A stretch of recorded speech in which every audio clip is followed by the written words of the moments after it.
உலகின் மிகப்பெரிய அணையை இந்திய எல்லையிலிருந்து 50 கிலோமீட்டர் அருகில் சீனா தனது எல்லைப் பகுதியான திபெத் மாகாணத்தில் ஓடும் பிரம்மபுத்திரா ஆற்றின் குறுக்கே அமைத்து வருவதாகவும், அதனால் இந்திய மாநிலமான அருணாச்சல பிரதேசத்தில் பேரழிவு விளைவிக்கும் ஆபத்து உள்ளதாகவும் வெளியாகியுள்ள செய்திகள் ஒன்றிய அரசின் கவனத்துக்கு கொண்டு வரப்பட்டுள்ளதா என்று மக்களவை திமுக குழு தலைவர் டி.ஆர். பாலு கேள்வி எழுப்பியிருந்தார்.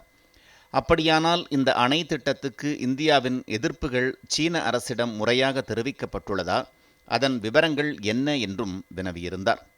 இந்த கேள்விக்கு ஒன்றிய வெளியுறவுத்துறை இணையமைச்சர் கீர்த்திவர்தன் சிங் மக்களவையில் பதிலளித்துள்ளார். அதில் திபெத் பகுதியில் பிரம்மபுத்திரா ஆற்றின் மேலோடை பகுதியில் மிகப்பெரிய அணை கட்டும் பணிகளை சீன அரசு தொடங்கிய செய்திகளை இந்திய அரசு கவனத்தில் கொண்டுள்ளது என்று தெரிவித்துள்ளார். இந்த அணை கட்டமைப்பினால் கீழோடையான பிரம்மபுத்திரா பாயும் இந்திய நிலப்பகுதிகளுக்கு ஏற்படக்கூடிய ஆபத்துகள் குறித்து அரசு கண்காணித்து வருவதுடன், இந்திய மக்களின் பாதுகாப்பு மட்டுமல்லாமல் அவர் தம் வாழ்வாதாரங்கள் மீதான தாக்கத்தை எதிர்கொள்ளவும் உரிய திட்டங்களை அரசு மேற்கொண்டு வருகிறது என்றும் அமைச்சர் தெரிவித்துள்ளார்.